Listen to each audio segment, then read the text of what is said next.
8월 14일 새벽 말씀 묵상 시작하겠습니다. 하나님 아버지, 오늘도 저희들에게 열어주신 이 새날을 주님의 말씀을 붙잡고 주님과 동행하며 살아갈 수 있도록 인도하여 주옵소서. 예수님 이름으로 기도합니다. 아멘. 오늘은 이사야서 29장 1절에서 24절까지 말씀 같이 읽고 묵상하겠습니다. 너에게 재앙이 닥칠 것이다. 아리에라 아리에라 다윗의 진을 쳤던 성읍아. 해마다 절기들은 돌아오련만 내가 너 아리엘을 포위하고 치겠다. 나의 번제단이라고 불리던 너를 칠 터이니 내가 슬퍼하고 통곡할 것이다. 내가 너의 사면을 둘러 진을 치며 너를 삥 둘러서 탑들을 세우고 흙더미를 쌓아 올려 너의 성을 치겠다. 그때 너는 낮아져서 땅바닥에서 말할 것이며 너의 말소리는 내가 쓰러진 먼지바닥에서 나는 개미 소리와 같을 것이다. 너의 목소리는 땅에서 나는 유령의 소리와 같을 것이며 너의 말은 먼지바닥 속에서 나는 중얼거리는 소리와 같을 것이다. 그러나 너를 친 원수의 무리는 가는 먼지처럼 되어 날아가며 그 잔인한 무리는 겨처럼 흩날릴 것이다.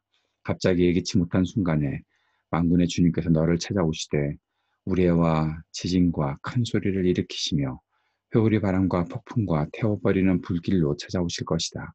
아래를 치는 모든 나라의 무리와 그의 요새들을 공격하여 그를 괴롭히는 자들 모두가 마치 꿈을 꾸는 것처럼 밤에 환상을 보는 것처럼 헛수고를 할 것이다.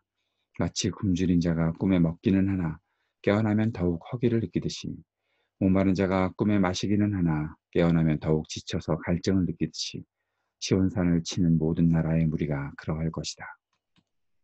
너희는 놀라서 기절할 것이다. 너희는 눈이 멀어서 앞을 못 보는 사람이 될 것이다. 포도주 한 모금도 마시지 않았는데 취할 것이다.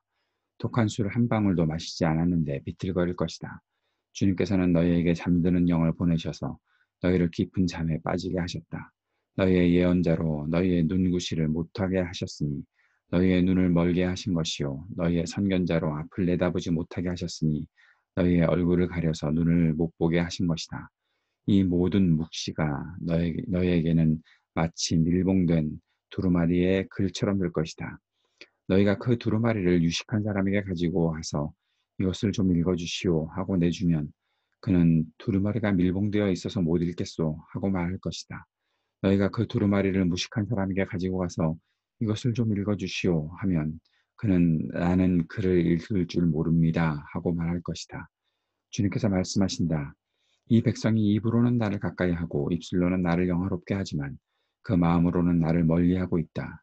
그들이 나를 경외한다는 말은 다만 들은 말을 흉내내는 것일 뿐이다.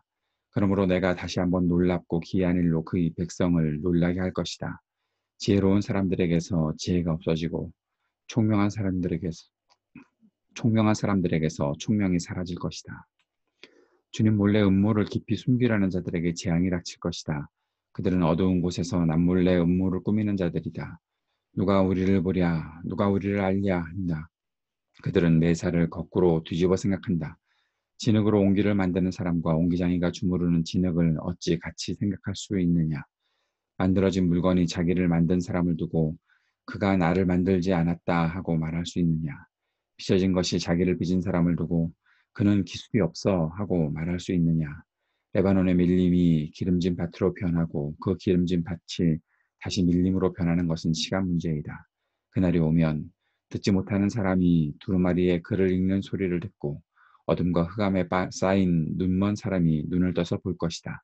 천한 사람들이 주님 안에서 더없이 기뻐하며 사람들 가운데 가난한 사람들이 이스라엘의 거룩하신 분 안에서 즐거워할 것이다. 포악한 자는 사라질 것이다.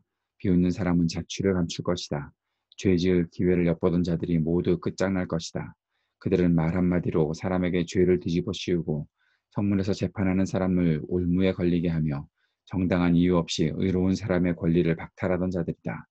그러므로 아브라함을 구속하신 주님께서 곧 야곱 족속의 주 하나님께서 이렇게 말씀하신다. 이제 야곱이 다시는 부끄러움을 당하지 않을 것이고 이제 그의 얼굴이 다시는 수모 때문에 창백해지지는 않을 것이다. 야곱이 자기의 자손 곧 그들 가운데서 내가 친히 만들어준 그 자손을 볼 때 그들은 내 이름을 거룩하게 할 것이다. 야곱의 거룩하신 분을 거룩하게 받들며 이스라엘의 하나님을 경외할 것이다.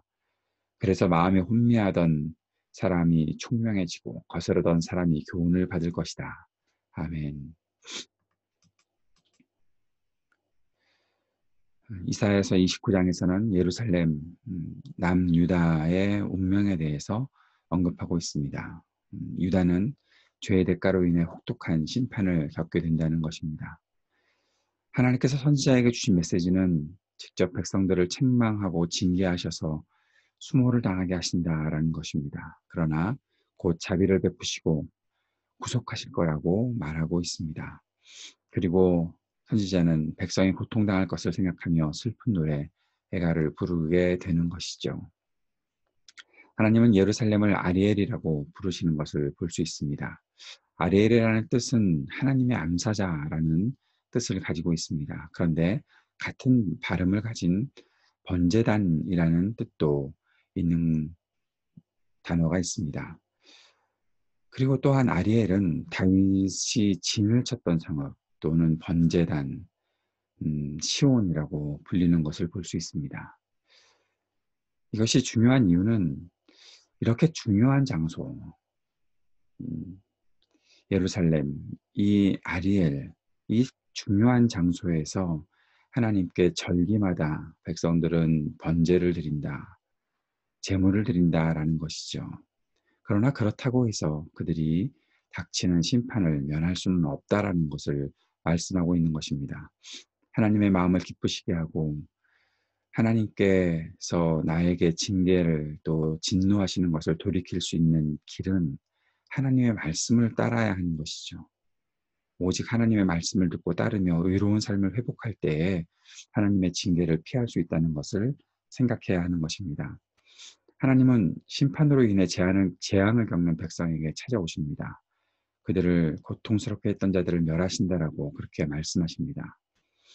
백성들을 구하실 것이라고 하십니다. 하나님의 주권을 무시하는 인간의 모든 계획은 허물어질 것들에 대해서 말씀하고 있습니다.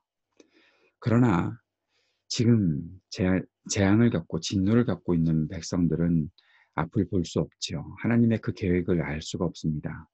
그저 비틀거리기만 할 뿐입니다. 하나님께서는 그들을 깊은 잠에 빠지게 하셨다고 말씀하십니다.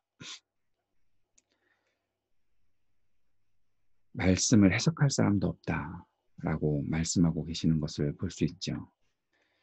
그들은 아무것도 알 수가 없습니다. 입으로는 하나님을 섬기는 것처럼 보이지만 마음은 하나님께 가까이 하지 않는 자들을 향해서 하나님께서는 하나님을 경외하는 그 흉내만 내는 자들이라고 말씀하고 계십니다. 말씀을 읽을 수도 없고 깨달을 수도 없고 그것을 읽어줄 사람도 없고 그럼에도 불구하고 그들의 마음속에 이 둔해진 하나님께 대해서 둔해진 그것을 해결할 길을 찾지 못하는 이들의 이 안타까움을 보게 되는 것입니다. 왜 그렇습니까? 13절에 말씀하신 대로 들은 말을 흉내내는 것뿐 하나님을 경외하는 진실한 마음이 없다라는 것 때문입니다. 우리의 삶에도 하나님 앞에서 이렇게 위선적인 모습을 가지고 있는 것은 아닌지 돌아보아야 할 것입니다. 하나님께서 말씀하시는 그날이 오면 우리는 모든 위선을 벗고 진실함으로 하나님 앞에 서야 한다는 것이죠. 자신의 위선을 가지고 하나님 앞에서 자신을 숨길 수 있다고 생각하는 사람들에게는 결국 재앙이 닥칠 수밖에 없습니다. 피조물이 하나님을 향해서 나는 벗어날 수 있다. 자기를 만드신 하나님 앞에서 나는 벗어날 수 있다라고 말할 수 있는 사람은 없는 것이죠. 옹기장이가 주무르는 진흙을 어찌 같이 생각할 수 있는가? 진흙으로 옹기를 만드는 사람과 옹기장이가 주무르는 진흙을 어찌 같이 생각할 수 있는가? 만들어진 물건에 자기를 만든 사람을 두고 그가 나를 만들지 않았다라고 말할 수 없다는 것처럼 하나님께서 우리를 창조하셨는데 내가 하나님에게서 피할 수 있다. 나는 하나님과 아무런 관련이 없이 내 뜻대로 살 수 있다고 말하는 것은 모순이고 잘못이라는 것을 생각할 수밖에 없습니다.